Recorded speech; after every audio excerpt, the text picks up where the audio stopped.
Welcome. This is part of the series I'm doing on biotechnics. It's not actually a series about the technology. It's an attempt to look into the certain texts and certain myths and certain essays which are relevant to this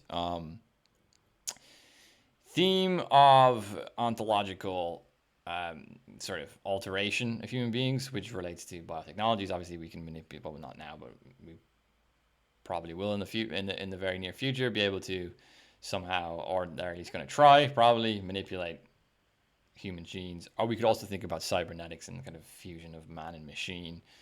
Um, so this series isn't about the technologies, but it's about the kind of philosophical and ontological background, which is always relevant whenever there's an attempt to alter human beings on a kind of ontological level. Of course, people making these technologies and implementing them will never think about them because they're all stupid. But us here in the strange corners of the philosophical internet are doing the hard work for them. But anyway, so long as these people aren't in gulags, we're gonna have to just put up with them and just do our own work. So anyway, this series is basically an attempt to do that.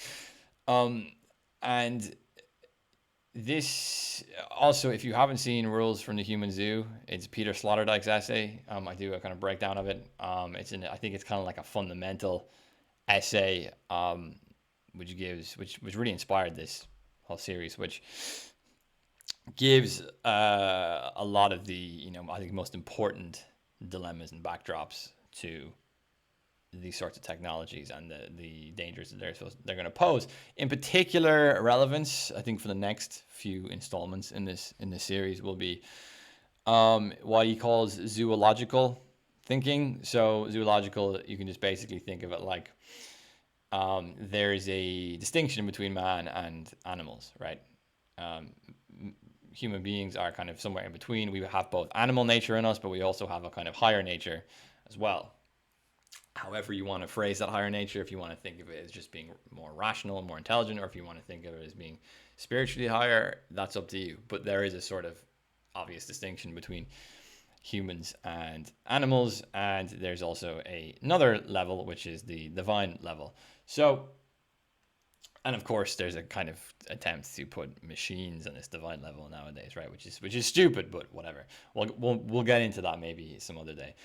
But so basically, that's kind of sort of the backstory. The zoological purposes are important also for this essay, because we're going to look at a certain character called Io, and Io is someone who gets turned into a cow by Zeus. So she gets turned from a human into an animal. So anyway, I want to just explain first that this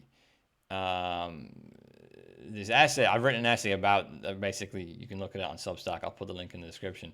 And it's an essay which goes into this play. And this play, of course, is Prometheus Bound. I'm looking at Prometheus Bound. Specifically, Aeschylus, I'm always saying his name wrong, the old Greek playwright who wrote Prometheus Bound. So I basically, in this essay, I look into that text and I think about, what it is Prometheus doing, why he's being punished, what fire means, right? He gave humans fire, but what this isn't just a practical tool. It's an analogy for something more complex. So what is it exactly that he gave? So I'm gonna read out the entire statement that Prometheus gives regarding to what it was exactly that he gave humans, right?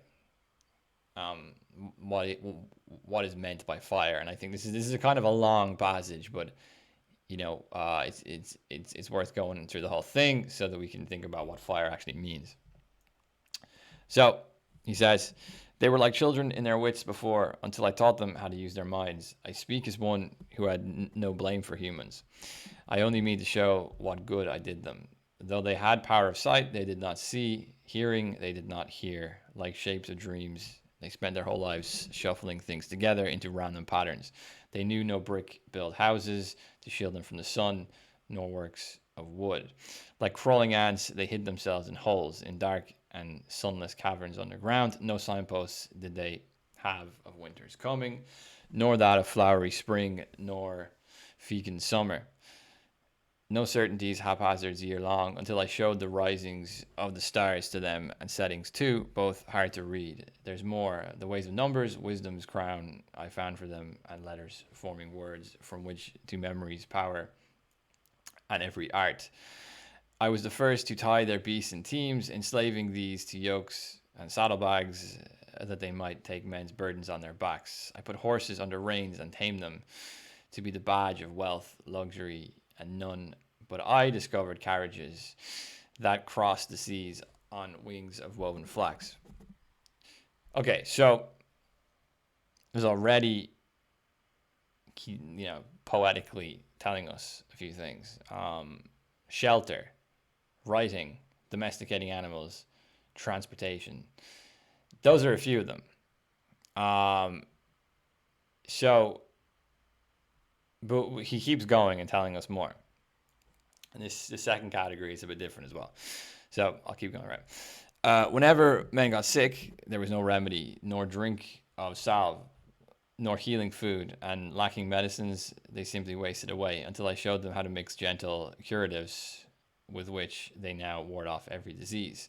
I showed them, too, the ways of prophecy, how to divine from dreams what was to come, and how to find meaning in odd sounds or chance encounters on the pathways.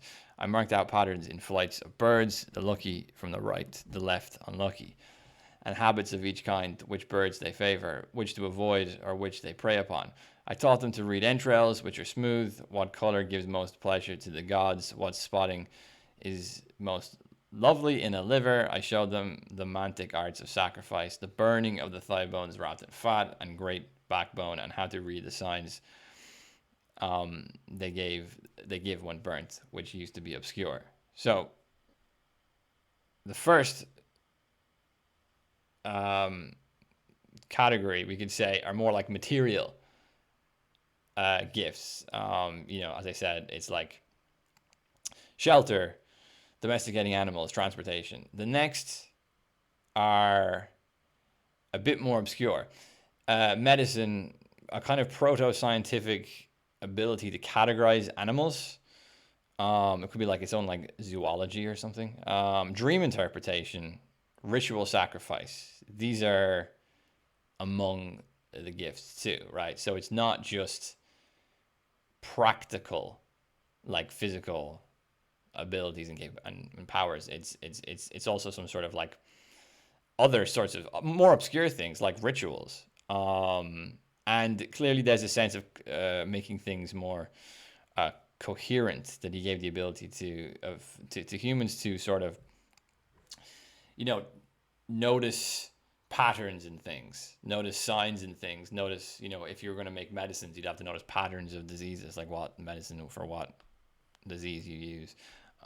Dream interpretation is also like to interpret, to kind of make coherent, to make sense out of things.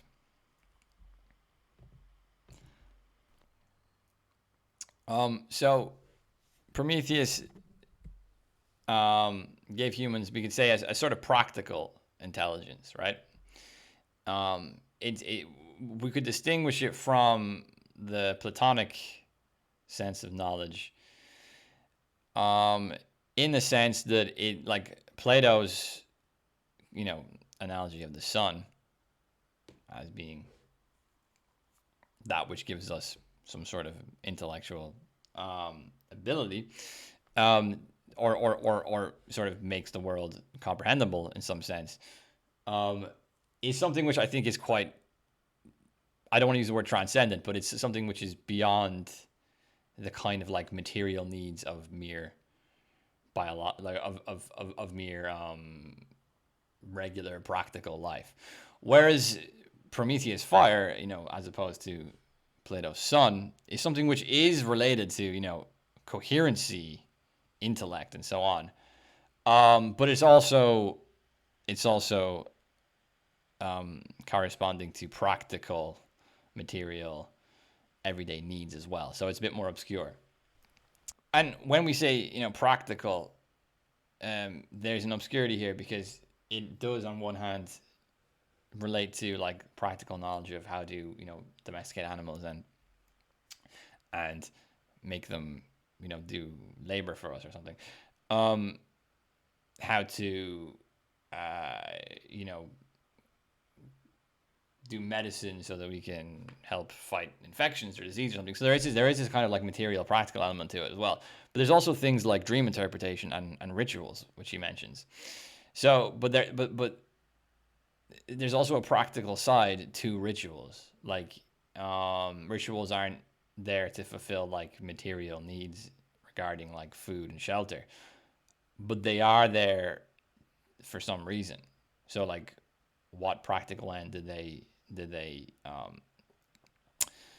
uh, meet? Well, we could say that they meet the end of some sort of communication with the divine realm, right? I mean, you do rituals in order to have a good harvest, for example. So there's a there's a communication with the divine realm. So there's a kind of communicative practicality which Prometheus gave to humans. It's not just like, he just handed them physical stuff. There's a sort of knowledge of coherency which suffices material needs like food, shelter, and so on. But there's also a coherency of how to communicate through rituals or dream interpretation with a higher divine realm. So there's a communication with both realms. For example, domesticating animals, that's the lower realm. That's how do how do you tame horses so you can ride them? That's a kind of practical knowledge which deals with a kind of lower beast, right? But then there's also rituals or dream interpretation which deals with a higher realm. So, along with this fire is the knowledge also which came to humans, which I think this is kind of underlying the story, which is that before Prometheus gave fire to humans, perhaps humans didn't know that there was a higher divine realm. Perhaps they were all kind of like completely unaware of this, that they just thought there was them and there was animals, and they weren't really sure what the difference between them and animals were. They knew they were different species, perhaps, but they didn't really understand the verticality, the properly ontological distinction between animals and humans. Maybe it was more like they're cats and we're dogs. It wasn't like we're humans and they're beasts. So this perhaps the Promethean fire also stands for an awareness which humans then had, not just the practical needs of how to fulfill practical needs in a more efficient way, but this practicality is also seemed to be intertwined with a knowledge of these different ontological levels of hierarchy between animals, humans, and gods. Chaos is an ontological ladder. So what I mean by that is obviously referring to like Game of Thrones quote where somebody said chaos is a ladder, is that war, crisis, chaos, in particular war, tends to blur certain distinctions and boundaries and limitations, which once existed and then suddenly don't exist anymore. So, for example, things which are more conventional, let's say, certain roles, titles, um,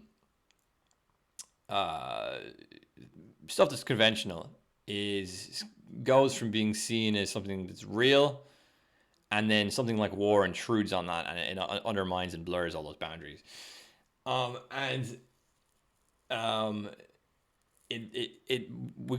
we could say something like it doesn't let, but through war, the real intrudes itself into our more conventional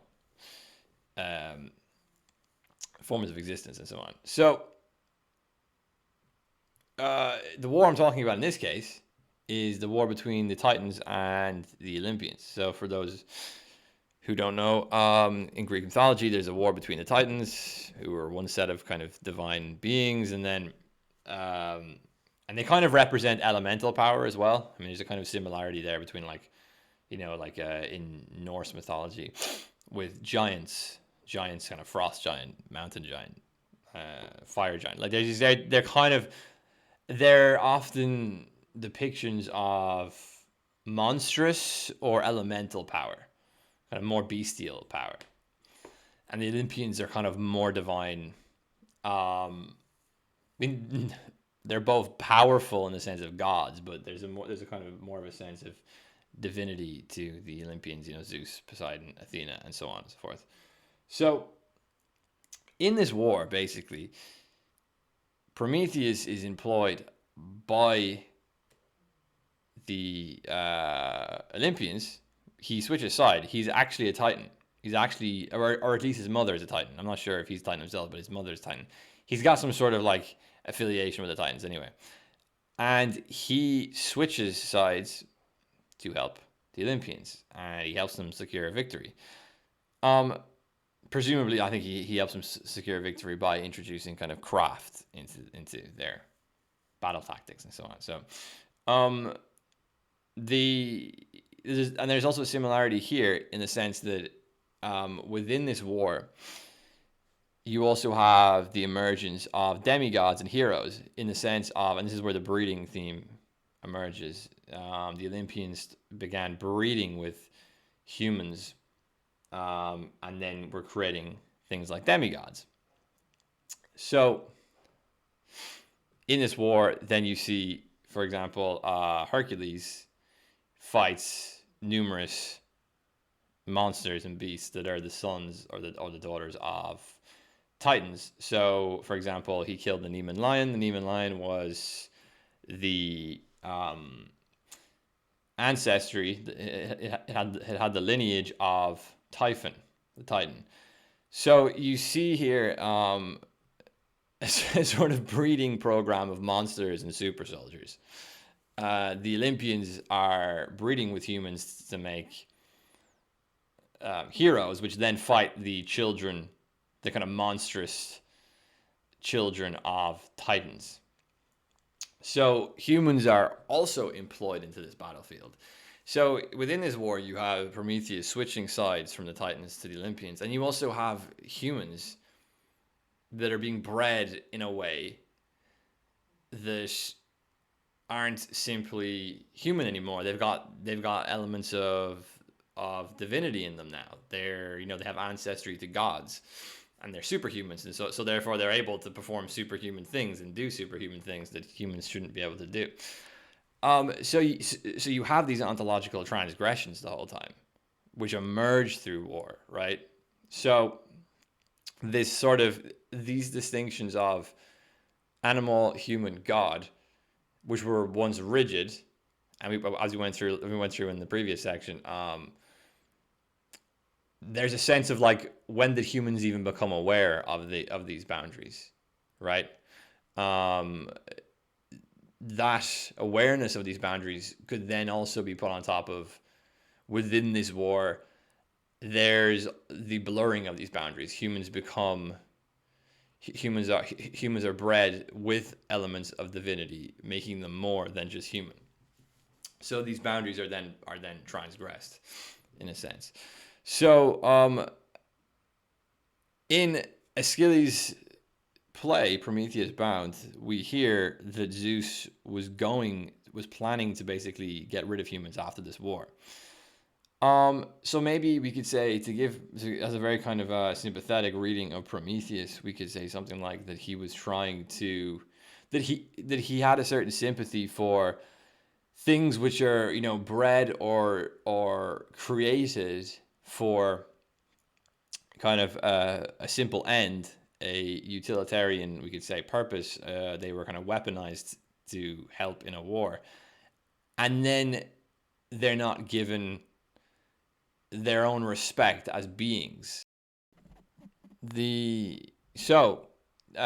also see this in the film Blade Runner, actually, right? There's these I can't remember what they're called. The main character, like who's bred biogenetically for I think it's like some sort of slave labor or something, but it makes them super strong. And so there's a kind of sense of like breeding for the sake of a simple kind of utilitarian purpose, um, being turned into a tool rather than a being, we could say. And you'll notice in the the Iliad, there's very much the sense where the Olympian gods are kind of moving humans around a battlefield, and you could read that as if humans are tools, but then because there's heroes involved, there's a sense that they're more than just tools. They also kind of commune with these divine gods, and then obviously because they're the center of poetic stories, they automatically become more than just tools because you don't make poems about tools, right? So within Greek mythology, there's very much a sense of this kind of this ontological ambiguity of status being blurred, in which humans become more than just animals, of course, on one level, but they don't surpass animals merely as tools either. They sort of surpass animals in the sense of being, and then they are bred with a sort of divinity, which then obscures and blurs these boundaries between animal, man, God. And perhaps Zeus's like harsh punishment of Prometheus could be seen in his insecurity of these transgressions. He's not really sure what he himself has done, because it's him who's bred superhumans, right? It's him who's done this in order to beat the Titans. This transgression between different ontological categories of human, animal, God is most obvious in Io, who's named after the Ionian Sea, or the Ionian Sea is named after her, is somebody who shows up in Prometheus Bound, and she is basically, her story is basically that, and it's all quite reflective of what I was just talking about, in the sense that she was a priestess. She was so beautiful that Zeus began to desire her, and I think there's different versions of the story, but she was turned into a heifer, a cow, by either Zeus or Hera. I think in order to hide her from Hera's jealousy, like turning someone into a cow in order to protect them is a strange thing to do, but it's whatever. It's pagan mythology, so. So, but again, her Zeus's desiring of her is obviously would fit perfectly into this theme of breeding, right? Of her being human, him being a god, and there's a desire to breed. And this desire crosses ontological boundaries through the child that is bred. We could say that the desire itself is a sort of condition for this transgression. And then in order to protect her from the wrath of Hera. So you always have this ambiguity here. Like, the gods are never just helping humans. They're always kind of employing them into their own affairs in ways which are extremely conflicted. Some of the gods it's not totally acceptable. It's not totally approvable. It's not totally legitimate. And it stirs the potential for real suffering for humans to be employed and to get the attention of the gods. While at the same time, it also gives them. Sorry, my cat is yelling. So I think these are good myths and stories to look over, as we are going to probably in the near future encounter things like cybernetics and biogenetic kind of manipulation and so on, because cybernetics and biogenetic manipulation do transgress the sorts of boundaries, But interestingly, they transgress boundaries without any sort of conception of divinity itself, right? Because these are secular age transgressions. So it's a peculiar thing because it's like, well, you're trying to breed like superhumans, or you're trying to breed like men in machines to make them, I suppose, superior in some sense. But where is our notion of superior even coming from? Because even in stories where there are gods, it's already really ambiguous. The gods don't really know whether they should be doing this or not. They seem very insecure about it. Um, Immense the excellence of kind of superhuman breeding also comes about often with great tragedy and suffering. There seems to be a kind of dialectic between the two, or there seems to be an ambivalence between the two. So in the secular age, with these kind of like technical sense of breeding, of producing and breeding beings, which sort of blur the ontological category of human, we could say that there probably is an innate desire, and humans are already, I think, just by our being. I think this is what these stories bring out very well: is that we are ontologically ambivalent. We're kind of weirdly stuck between humans and sorry, between animals and divinity or something higher. And we don't really have a totally rigid place. Um, So we're already ambivalent. So there's kind of automatically transgressions just by the very fact of our existence, I think, in and of itself. But you see how these stories sort of show us that ambivalence can lead to both extreme states of excellence and superiority. But it's also potentially a route to immense suffering as well. And you see with Io this sort of like movement from a cow to a beautiful human to a cow and then to a kind of deity. Um, so,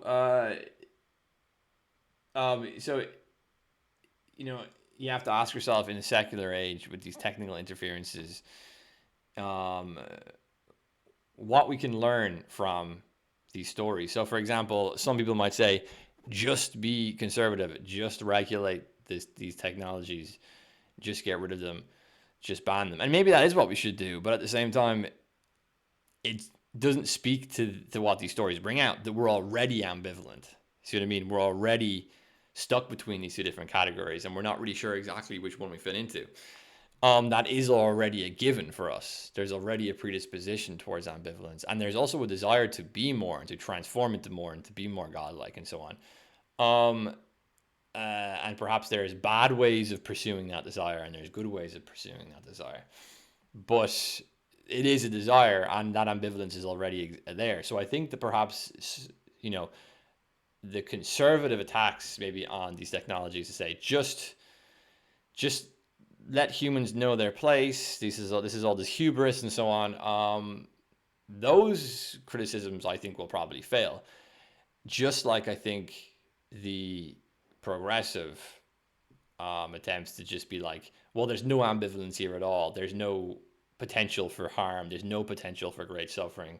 Humans are, you know, this as Peter Sloterdijk calls it, the uber humanist. The everything is just in our interest. And these stories show you that actually when we commune with the higher realm, when the gods take an interest in us, yeah, it can lead to it can lead to it can lead to the potential for kind of heroic superhuman characters, but it can also lead to extreme tragedy and suffering.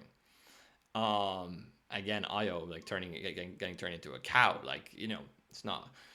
She's so beautiful, Zeus desires her, and the result of that is that she gets turned into a cow. I mean, there's this kind of story there of like, they're kind of like a Pandora's box. You don't really know if you attract the attention of these higher divinities. You're not really sure what's going to happen. It's a bit of a gamble. So the progressive, kind of optimism, the humanistic optimism of like, yes, we can use these technologies simply to, make our lives better. It's like, well, no, that's probably not what's going to happen either. So yeah, I just think these stories need to be looked at again. There's a sort of genius in them. Yeah. So thanks for listening. If you made it this far, and remember to subscribe. There's links to Patreon if you want to support this channel. There's also just links to Substack and Twitter if you want to just keep up to date with the work I'm doing. Thank you.